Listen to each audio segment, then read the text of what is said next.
Bonjour, bienvenue sous le soleil de Villepinte au SITL 2024. Toute l'équipe de Supply Chain Magazine est sur le pont durant ces 3 jours pour essayer de découvrir des nouvelles tendances, pour aller dénicher des innovations, pour récolter des petites phrases des uns et des autres. Tout ça, vous le retrouverez dans notre newsletter, vous le retrouverez dans notre magazine, mais aussi, et c'est nouveau, en vidéo. Alors pour cette grande première, nous vous proposons de nous accompagner dans les allées à la découverte d'une technologie qui a déjà fait ses preuves dans l'industrie depuis au moins 20 ans, mais qui sort à peine des labos en ce qui concerne l'intralogistique. Vous avez peut-être deviné, il s'agit du jumeau numérique. Vous êtes prêts ? Alors c'est parti.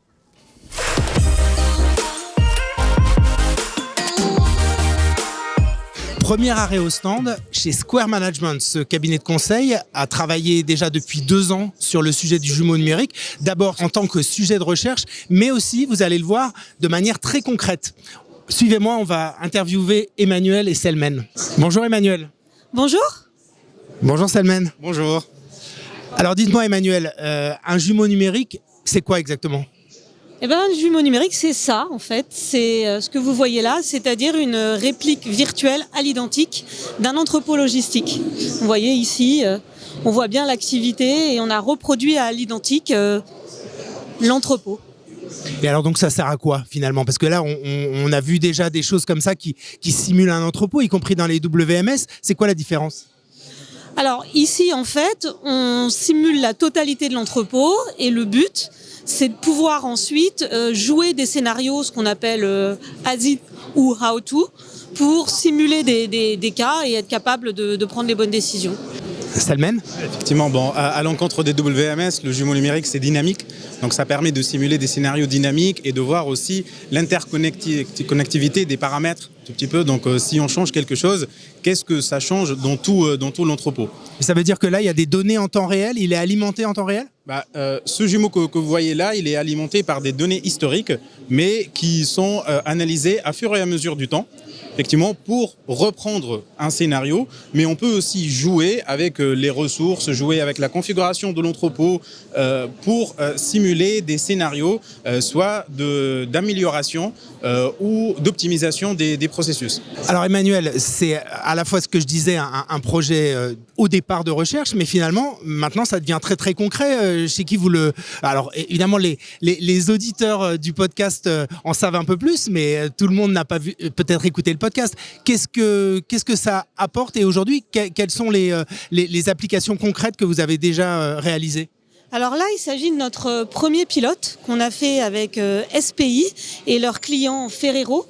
Et là, l'idée, c'était de modéliser en fait des scénarios d'optimisation du stockage et de gestion de passage des pics, parce que Ferrero a une activité très saisonnière. Donc l'idée, c'était de tester, c'était un peu des stress tests finalement sur cet entrepôt. Et on a testé aussi très concrètement des configurations de hauteur de palette différentes pour voir comment on pouvait rentrer le stock. Des configurations aussi sans équipe de nuit, des configurations aussi où on a essayé de lisser l'activité des pics. Voilà, c'est des exemples de choses qu'on a testées. Et celui-là, il vient juste de sortir de terre en fait. Il a été terminé début 2024. Et là, on enchaîne déjà sur d'autres projets dans d'autres secteurs, dans la distribution, etc., etc. Donc vous utilisez cet outil dans votre travail de consultant, c'est-à-dire que c'est un complément d'une démarche d'optimisation d'un entrepôt, ou bien vous pouvez le proposer, cet outil, à des clients ? Alors, on peut tout faire avec. Là, les possibilités sont assez importantes. Effectivement, ça peut être de l'optimisation d'un entrepôt existant. Mais là, on est par exemple sur un certain nombre de pistes pour des clients qui vont ouvrir un nouvel entrepôt et qui veulent tester, on va dire de manière non intrusive, un certain nombre de scénarios, notamment de mécanisation, avant de choisir et de lancer concrètement la construction de l'entrepôt. Et on pourrait aussi imaginer utiliser ce jumeau numérique de manière un peu plus temps réel pour faire de l'adaptation charge-capacité ou optimiser des quais ou des choses comme ça, optimiser des ressources. Alors, dernière question, Selmen, vous justement, vous faites partie de l'entité un peu de recherche au sein de Square, le Square Research Center. Comment vous voyez l'avenir avec ce type de jumeaux numériques? Ce qu'on essaye de faire maintenant, c'est monter l'autonomie de notre jumeau numérique, d'ajouter des algorithmes d'aide à la décision et des algorithmes d'intelligence artificielle et de ne pas juste refaire les règles de gestion faites par l'entrepôt, mais laisser le jumeau numérique décider et voir s'il peut nous proposer vraiment de meilleures décisions que celles prises déjà dans les entrepôts. Donc on peut envisager de l'IA générative où on va poser des questions à son jumeau numérique et il va nous répondre? L'avenir va nous le montrer. On peut imaginer un entrepôt vraiment dirigé, géré peut-être par une IA qui va aider l'humain dans la prise de décision, qui ne va pas prendre la décision toute seule. Déjà, le facteur humain, c'est un des axes sur lesquels nous travaillons aussi, parce qu'il y a en ce moment, avec l'industrie 5.0, il faut prendre l'humain. Il faut intégrer l'humain dans toute réflexion dans l'industrie et dans la logistique. Donc, on essaye d'améliorer la prise en compte de l'humain dans notre jumeau numérique pour qu'il soit le plus représentatif de la réalité et le plus proche aussi de l'humain pour tout. Voilà. Pour faire de la simulation. Exactement. À moindre frais. Exactement. Merci beaucoup Selmen, merci Emmanuel. On poursuit notre périple? Vous êtes prêts? Allez, on y va.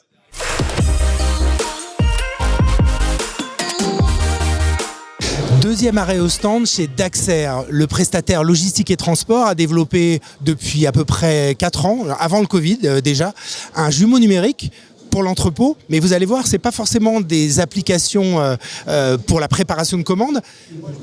Suivez-moi. Avec Stéphane Martin. Bonjour Stéphane. Bonjour. Donc ce jumeau numérique chez Daxer, il s'appelle comment?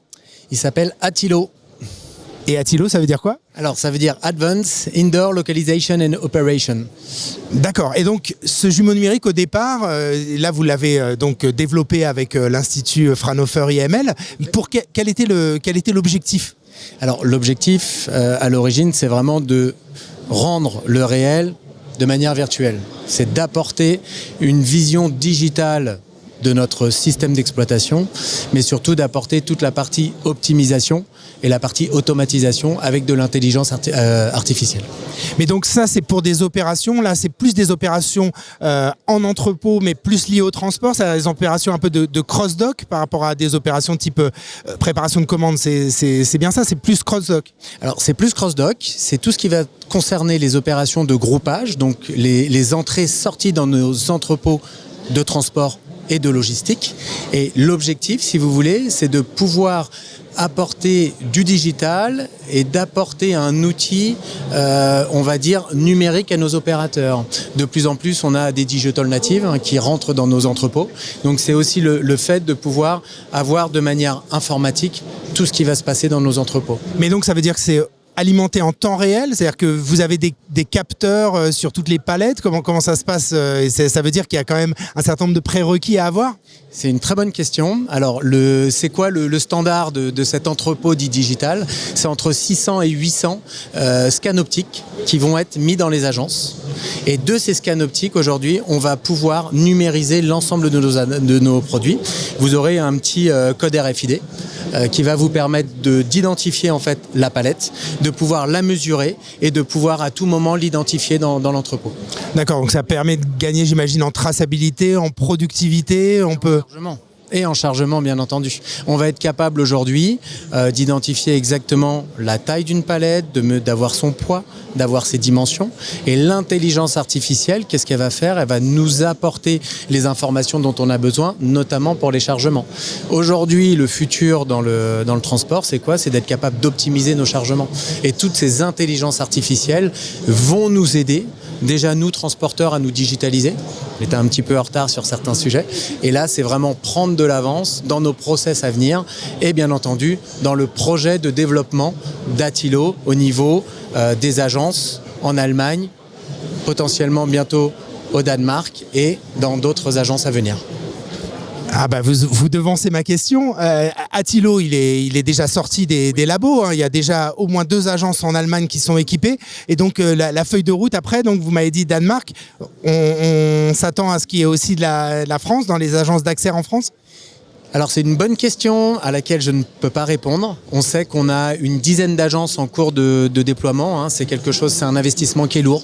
C'est un changement de process. Il faut vraiment le lancer. Il faut habituer les opérateurs aussi à le travailler. On transporte tout type d'industrie chez Daxer, comme vous pouvez le voir ici, de l'industrie de la chimie. Ça veut dire qu'il faut que le process soit purement efficace pour être mis en place sur le marché. Merci Stéphane. Et puis on continue notre visite, hein? Allez, vous me suivez?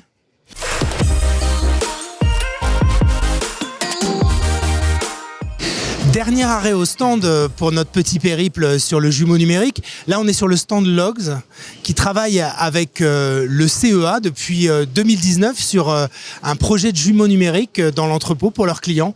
On va leur poser des questions aussi bien concrètes. Suivez-moi. Bonjour Benjamin. Bonjour. Bonjour Boris. Bonjour. Alors donc, on disait, là aussi, Logs travaille avec le CEA depuis quelques années sur un projet de jumeau numérique. Au départ, l'idée, c'est quoi pour vos clients? Puisque vous êtes responsable du service innovation chez Logs. Quel est l'objectif pour vos clients avec ce jumeau numérique? Alors l'objectif, c'est d'être vraiment différenciant et de proposer une simulation des choix qu'on fait pour eux en phase d'appel d'offres. Et puis leur démontrer avec cet outil d'aide à la décision que les choix qu'on fait pour eux sont les meilleurs. Donc, en phase d'appel d'offres, ça c'est une chose. Il y a d'autres applications qui peuvent convenir aussi sur cette partie de jumeau numérique? Oui, absolument. Donc en fait, l'objectif, c'est vraiment que le jumeau numérique puisse suivre l'activité tout au long de sa vie et notamment qu'on puisse accompagner le client dans ses choix stratégiques de re-engineering de ses process ou sur des choix en phase d'augmentation d'activité, comme ça peut être le cas sur un Black Friday ou sur des opérations spéciales de fin d'année. Alors Boris, on va parler de l'outil, puisque vous êtes responsable technique du labo du CEA. Vous l'avez développé comment? Vous êtes parti d'une feuille blanche ou c'est un outil, vous êtes basé sur un outil du marché? Alors non, c'est pas un outil du marché.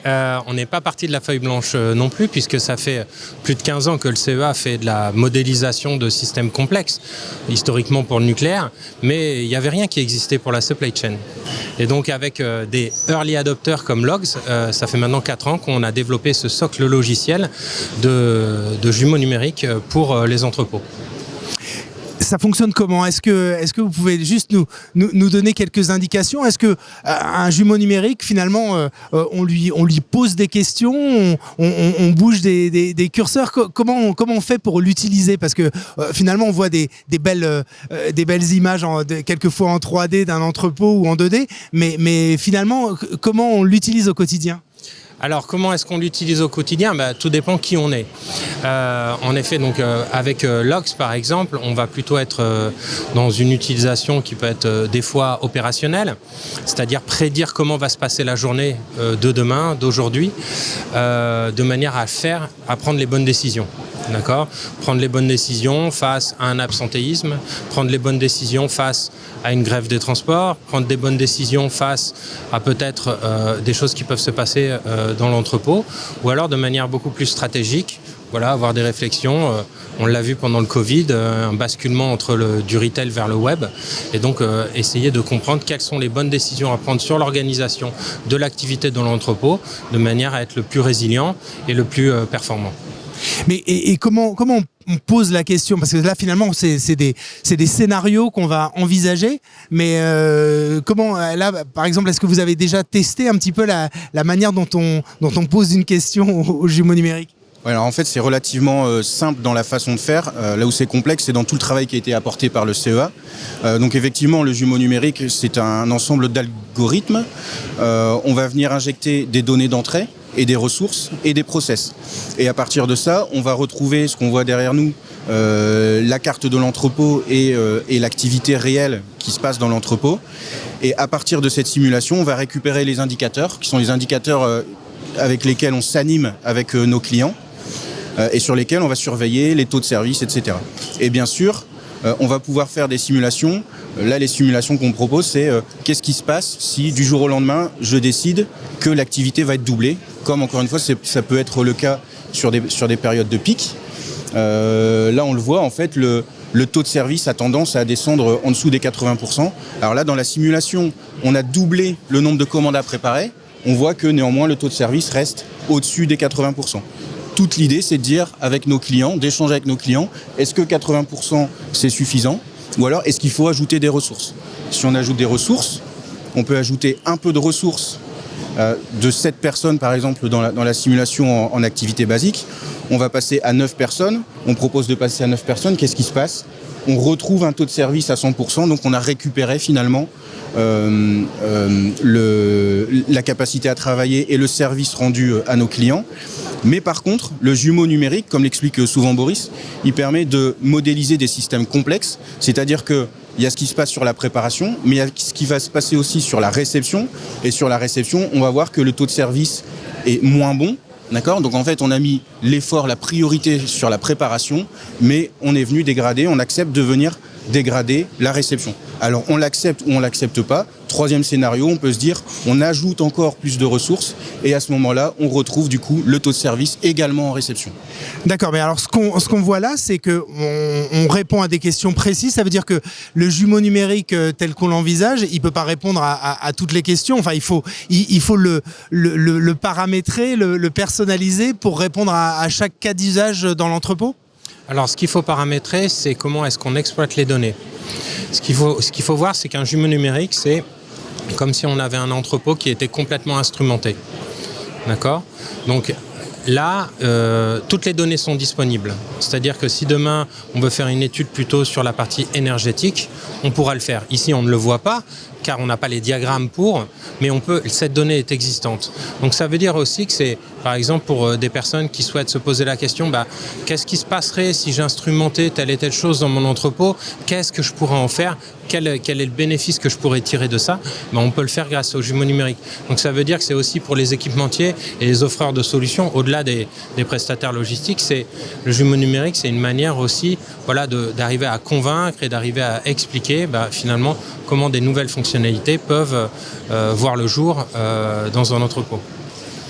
Ok, dernière question, Benjamin, sur la mise en exploitation. Quand c'est qu'on va avoir la chance dans un entrepôt de voir arriver ce type de solution ? Alors dès cette année, puisque effectivement là on est encore en phase de démonstrateur, on est en train de passer à la phase suivante avec le CEA et on poursuit notre collaboration. L'idée c'est de pouvoir déployer le jumeau numérique sur 5 de nos clients. On ne veut pas aller tout de suite déployer sur l'ensemble de nos clients parce qu'on a besoin de garder la maîtrise de ce qu'on fait et puis y aller étape par étape. Mais voilà, dès cette année, la volonté c'est de l'installer chez 5 de nos clients. Dès cette année ? Dès cette année. Ok, merci beaucoup messieurs. Voilà, vous l'avez compris, le jumeau numérique est en train de sortir de l'entrepôt et on va le voir de plus en plus, y compris avant l'année prochaine dans les entrepôts, peut-être même dans votre entrepôt. J'espère que ce petit voyage au pays du jumeau numérique vous aura plu et puis je vous dis à bientôt pour une prochaine vidéo de Supply Chain Magazine.